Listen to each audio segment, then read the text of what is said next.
Good evening, good day, and welcome to Channel 977's This Week at the Lake, the news and feature show about people and events of interest to Lake Monticello. We're broadcasting from the High and Muriel Badler studio located in the clubhouse, and I'm your host, Ron Krause. Today we present the two candidates who are contending to become Fluvanna County Sheriff in the election to be held on November 4. They are the current interim Sheriff Eric Hess and Mark Belew, an Albemarle County detective who also is a special deputy U.S. Marshal. We will talk to them individually about their backgrounds, professional experience, and aspirations in seeking to head up Fluvanna County's Sheriff Department. And we will begin with interim Sheriff Eric Hess. Sheriff Hess, it's a pleasure to have you with us. Thank you for coming in. Thank you, and thank you for the invitation. Well, tell us, if you would, a little bit, first of all, about your background. Where you born and raised and educated, Okay. and maybe how you got here to Fluvanna. Okay, all right. First of all, my parents met during World War II. My dad was a career military man. I was born in Fort Lewis, Washington, where my dad was stationed. After I was born, we moved to Germany. My mother's family is from Upper Austria. I actually went to live with my mother. My brother and myself, we stayed with my grandparents for about 5 years because my dad had so many different stations and places he was going. So it was unique to grow up speaking a foreign language to most folks, but I still can speak a little German if I have to. I was basically, from there we moved to Columbus, Georgia, which is another big military base. And that's pretty much where I grew up most of my life. I went to high school there. I attended Columbus State University, where I obtained a degree in criminal justice. I went to work in a state prison after obtaining my degree, thinking my career goals were going to take me into the direction of corrections and then maybe into teaching. So I finished my graduate school while I worked in the prison. I obtained an administration of criminal justice master's from Troy State University, which was part of Fort Benning. Fort Benning had two programs out there that you could attend and go to. After I finished that program, my brother and his roommate were both police officers in Columbus, Georgia. And they all along had been telling me that I really needed to give law enforcement a try. And I said, I'd really like to maybe get into teaching at some point, so maybe I need to learn more about the other side of the criminal justice field. So I went to work at Columbus Police Department, a large department at that time, probably about 480 police officers. During that time, I was also an adjunct faculty member at my alumni, Columbus State University. What happened with my master's is that the version of the Commonwealth Attorney there, the sheriff, and a couple other people taught classes, and whenever they didn't want one to teach one, they would let me come and teach class for them. So I was always ready to take the leftovers and eager to learn anything that I could. My first job as a police officer was actually walking a beat, and downtown Columbus has an older section of town, and two of us just walked from block to block to block, and rattling doors and shaking doors, the old beat cop. The original community policing, Exactly. Now new currency, apparently, right. Yes. Yeah, now they want to know how new their car is when they start. Back then it was, I hope I had a comfortable pair of shoes. Yeah. From patrolman, after a period of time, I was asked to be a part of community relations and training in the agency, and I worked there for several years. Went on to work on a task force, a DUI, seatbelt, child restraint task force. At that time, I left the department and purchased a cattle farm in Georgia, and I got into the cattle business. A few years later, it was relocating here in Virginia. Back in 1997, we were looking for a good place for the kids to have good schools and a good place to have a farm. And we took a couple of tours around the area and fell in love with Fluvanna. Everything kind of fell into place, and moved up here in '97. Met a gentleman called Robert Lehman, who's the current chief of Scottsville.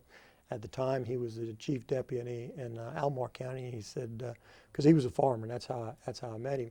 And he says, "Well, you know a lot about law enforcement." He said, "You need to come and be a reserve deputy with us." So he got me involved in the Albemarle Sheriff's Office Reserve Program back in '98, I think, and started as a reserve there, and then went on to the academy, which graduated from there, and did all my field training and everything. And then a new sheriff came in to the office over there, Ed Robb, former state senator, and he came on board, and he said, "I'd like for you to come on full time," and I did. I went to work full time, headed up and helped him with his reserve deputy program that they had there at the office. And at that time, there were probably about 40 reserve deputies, which helped supplement the Albemarle Sheriff's Office, which is courts and civil process, is their main function.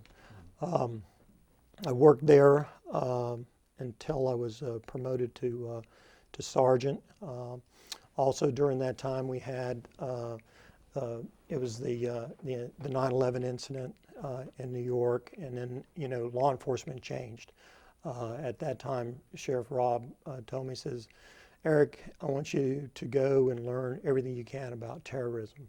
So he started sending me to a lot of schools in different parts of the country. During that time, we were several of us were sworn in as special U.S. Marshals, and we actually helped man the airport post 9/11. The Sheriff's Office from Albemarle County, as well as the National Guard, we covered the airport for a little over a year. A second time in my career there at Albemarle, we were myself and at that time Deputy Steve Smith, who is now Sheriff Steve Smith of Greene County. He and I both were sworn in as Special U.S. Marshals, and we helped escort a group of doctors and business people that were wanting to provide aid to the Katrina victims. Oh, yeah. So we went to Mississippi, and they set up a clinic, and we helped them. They'd give us lists of like drugs or food or things that they need, and we would go pick them up at different places and distribute them to the different clinics.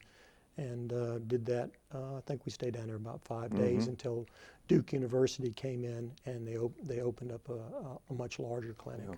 And when did you land here in Fluvanna? When I moved here. Yeah, well, 90s. no, when you landed with the Fluvanna Sheriff's Department. In 2008, I came here as the chief deputy, and for 8 years I ran the daily operations of the sheriff's office, which include the patrol division. You have the investigations division and the administration division. The one part that's different from law enforcement is the courts and civil process division, which requires a different certification, and that's not, law enforcement doesn't usually, they don't serve civil process or work in the courts. I became the interim sheriff in May of this year, and continue in that capacity now as I run for office. How have you found that different from being the chief deputy? Yeah, it's one thing to have your hands in everything on a daily basis, but to be out in the community and communicating with everyone, and talking to people in churches and civic groups and in people's homes, and getting a feel of what the community thinks about Fluvanna. I think what they think about the sheriff's office was very enlightening, and it's been a good experience. I've enjoyed that, and it's been a positive experience. I can see in the community how much respect and trust that we do have out there in the community. A lot of places have, they would say, well, could you have a Ferguson incident here? I would say, I mean, you can have that anywhere in the country, but I think it's less likely to happen here because, one, we have a diverse agency. And we have a diverse community, and we have a community that has trust in its agency. And when you have that, you're less likely to have something like that happen.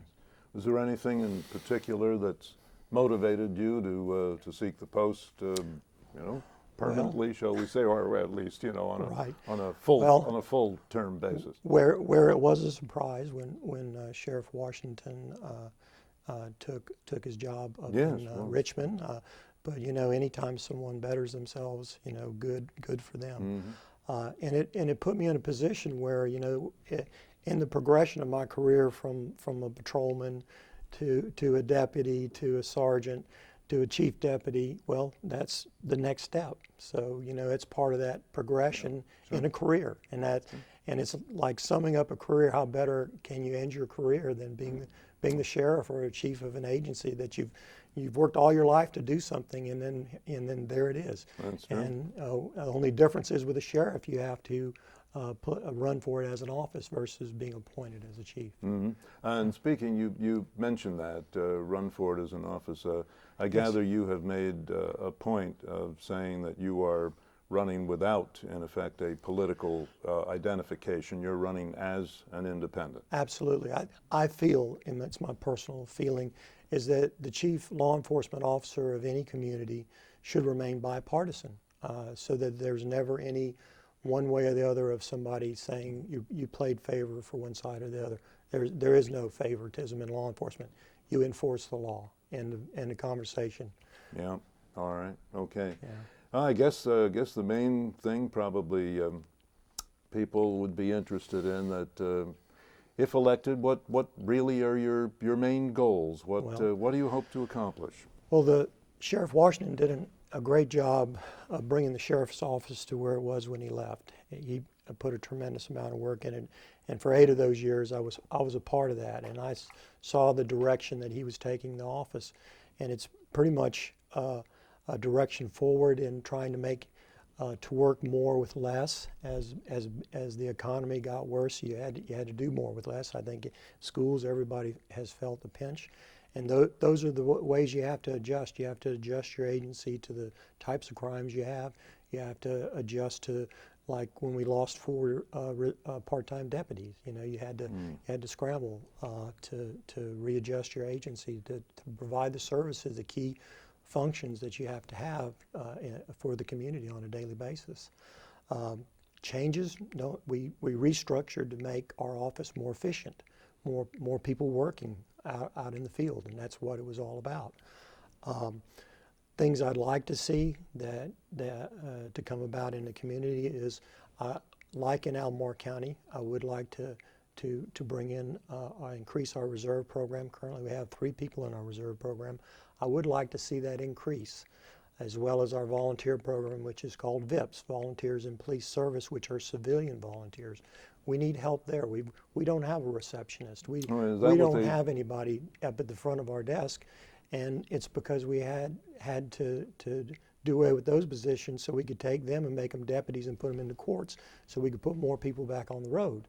Yeah. So it's always a give and take. So we have to do what we can. So increasing our volunteers would give us some help, because guess what?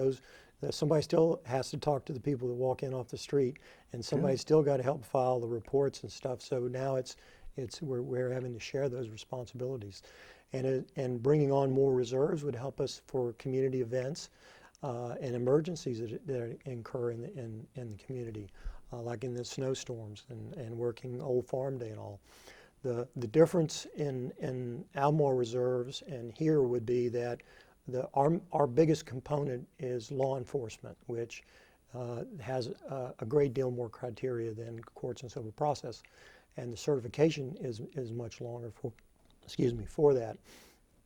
The Department of Criminal Justice Services has brought out a 3-tiered level of police officer standards, and I think those standards in our office should be the same for a police officer as a deputy, because guess what? That's the function in law enforcement. So there's 3-tier levels that we can have people in the community become, be able to send them to school and to get them educated, and they can. Level 3 is less than lethal, non-armed. They could probably be like somebody would help you with traffic at Old Farm Day and Yeah. stuff like that. You use them throughout the country. You go to big events in other communities, and they have police officers, you know, that are walking around that, you know, all they're doing is helping with traffic. A very good way. And level 2 is describes what their limitations are, and then level 1 would be just like anybody else. I think that's very important to bring that. Accreditation process has been a big topic, and it's been very misunderstood. What I like to say about accreditation is, yes, we've been working on it. Accreditation is something that takes time. It's something that when they come in and assess you, you'd better have your stuff together, okay? We don't have anybody full-time to do that, and we do that when we have time. It's one of those, one person's got the job, and they also have 2 other jobs.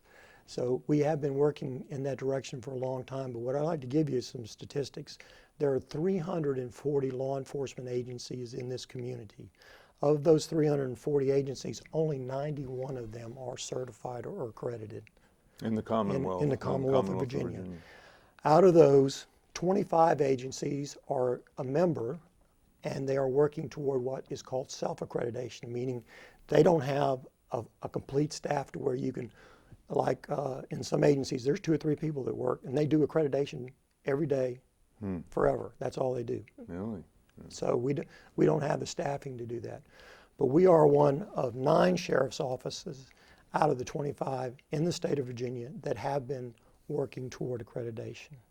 Right. We have over 1,500 policies and procedures in our agency that are reviewed every year to make sure we're in compliance with everything that goes on in the state. Yeah. So that is a goal that we will continue to do.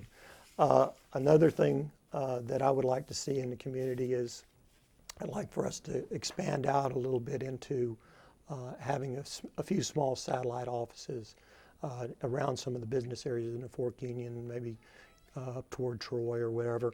Partner with another business, be able to have a little space in their business where we'd have a desk. The officer could get out of the car and could do their report, don't have to drive all the way back to the sheriff's office to do your report, and more visible out in the community. And I think that being proactive, what we have been doing in the sheriff's office for the last few years, has really impacted the crime rate in our community. In 2012, you saw a 13% reduction in crime. I'm sorry, in 2012. In 2013 has just come out, and I can't quote you any specifics, but we're very close to and almost right on 18%. So we're doing something right out there. Good news. And I attribute some of that to having more people out on the roads, breaking the county down into sectors, and holding the deputies to being more accountable in the community, and doing the community policing approach, getting out, meeting people, and things like that. So those are the 3 quick things that I would start with, and there are a few others. Something you had mentioned in the past, and actually got going with the Board of Supervisors, was the addition of another SRO. Student. Exactly. We did a show for basically an officer in the school system. This one dedicated to basically the middle school for the most part. And he also goes to the elementary schools. What we've also started and will be in effect next week is partnering with the state police, game and inland fisheries. We are going to be in all the schools. We were in the high school yesterday, had at least, I think it was at least 1 trooper. And what we're trying to do is get everybody familiar with the schools, the layout of the schools. If you haven't been there, you get a tour of the school. If not, you hang around, you talk to the kids. I talked to so many kids yesterday during lunch over there.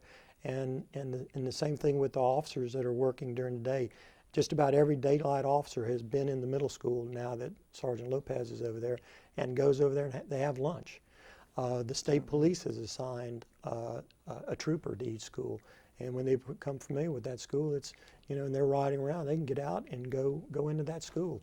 Same with my officers. If you have a kid that's in the school system, you should go have lunch with them. Go in there, read a book to them.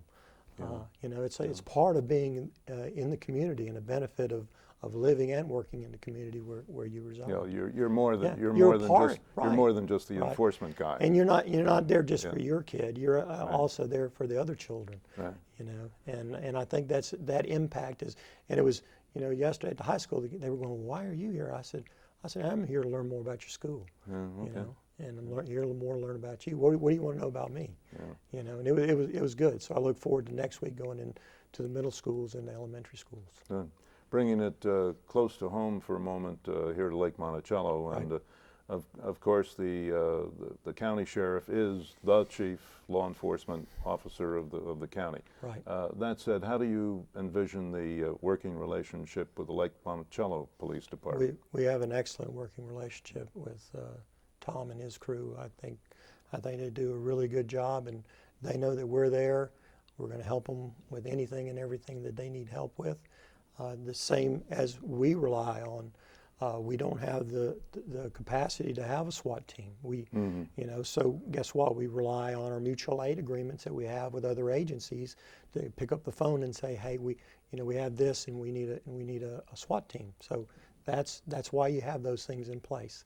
And we have an agreement with the lake. We have agreement with every agency around us as far away as Greene County. Okay. You know, so that's part of law enforcement, and post 9/11 has made that even stronger. Yes, yes, indeed. Well, I'm going to ask you and give you the opportunity to, in a sense, look the folks in the eye at home and make your pitch. Is why should we vote for Eric Hess? Well, thank you, Ron. Well, I think the main reason that people should vote for me is that this is my career. This is what I've been doing for over 21 years of my life. I have the advanced education. I've worked in 2 separate sheriff's offices for 2 different sheriffs. I've worked every job that you can have in a sheriff's office firsthand. I've been a supervisor of people who work those jobs.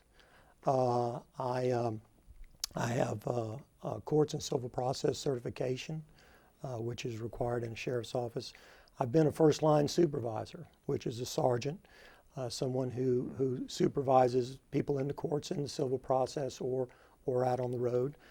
The biggest step was the chief deputy. For 8 years as chief deputy, those shoes to fill, that was a big job. That was a big learning curve.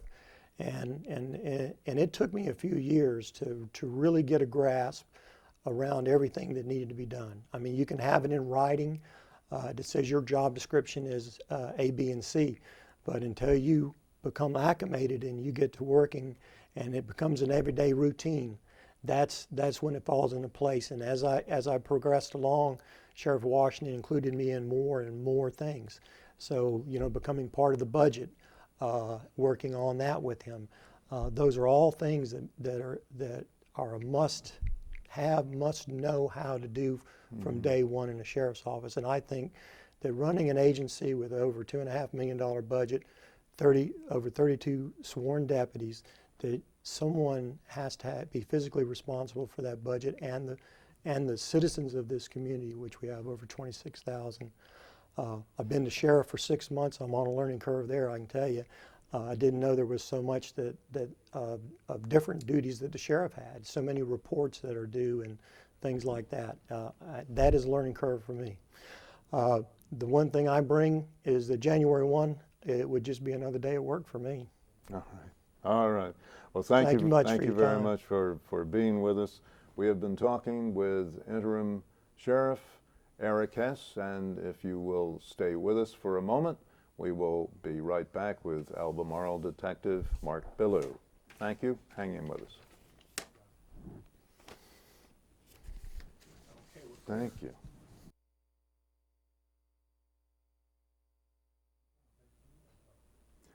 Welcome back to This Week at the Lake. I'm your host, Ron Krause, and today we're talking with the contenders for Fluvanna County Sheriff, the election to be held and decided on November 4. So we resume with Albemarle County Detective Mark Belew. Mark, welcome. It's a pleasure to have you here. Thank you for coming in. And tell us a little bit about yourself, if you would, where you started out in life and the education and how you got interested in law enforcement. Well, thank you. First of all, thanks for having me. It's a good opportunity to be on the air here at the lake. Um, my roots are traced back to rural part of Fluvanna County. I grew up in Scottsville, but in the Fluvanna um, portion of Scottsville. I grew up on a farm with my family. It's been a family farm for generations. So I grew up there. I came through the Fluvanna County public school system, where I played numerous sports and after graduating from Fluvanna County, I went into police work, and then I went back to school in the college, where I went to Piedmont Community College, and then transferred into the University of Virginia. So I worked night shift as a policeman on the patrol division, and went to college during the day full time, which I don't recommend to anyone. That was a pretty tough period, but. My roots in law enforcement go back quite a long time. My uncle was a state trooper here in Fluvanna County for about 25 years. A cousin of mine was actually the chief of the Charlottesville Police Department. So even if you look at early pictures of my life, you see me playing with a little police car. So I think it's one of those things that I've heard some of the older folks say in this business, that you don't choose law enforcement, it chooses you. Mm-hmm. So I think maybe that's true of me at a very young age, and here I am today still plugging along. Yeah, so in effect you started out law enforcement while you were going to college. Exactly. I actually started out at the Virginia Department of Corrections when I was 19 years old. I began my career there because you have to be 21 years old in the Commonwealth of Virginia to be a sworn law enforcement officer. So I worked in that capacity until I was able to, until I was 21 years old, and I was hired by the University of Virginia Police Department. I worked there for 2 years before moving to Albemarle County, or being hired by the Albemarle County Police Department, where I've worked ever since. Mm-hmm. And when was that? That was in 2002. All right. And you started there as? I started as I worked midnight patrol for the University of Virginia, and then when I transferred over to Albemarle County, I stayed on midnight patrol because I was going to school during the day. So I worked in that patrol capacity up until 2007. And then I switched over to what we call the Training and Professional Development Unit, which is it's in charge of recruiting, retention, maintaining training records, and developing training programs for officers. And then in 2008, I moved to the Investigation Division, where I've been as a detective since. I see. So that, yes, so there is a procedure, I would imagine, in effect, in becoming a detective as contrasted with what one might consider operations, patrol, or especially the more administrative side, as you were just indicating. Sure. Yeah. Yeah. There is, I mean, it's a standard application process, just like you were applying for for the job originally. And there's a selection process. It involves an interview panel, some scenario-based exercises, and then selections are determined based upon your work history and how you evolve through that process. Mm-hmm. And you also are a special deputy marshal, federal marshal. Yes, sir. How does that come about? Well, we started that cooperation with the United States Marshal Service in 2008 when I was first promoted to detective. And basically what it is we're assigned to a task force under the United States Marshal Service. It's a fugitive task force where we seek, locate, and arrest wanted fugitives from justice. It's been a great opportunity for us because it opens us up to federal resources at no charge, and any time and training and equipment that is allocated or that is needed for our job with the Marshal Service is provided by the federal government. So essentially, it gives us the opportunity to expand our capacity, our equipment base, our training at virtually no cost. Mm-hmm. I see. And of course, the Albemarle County Force is a large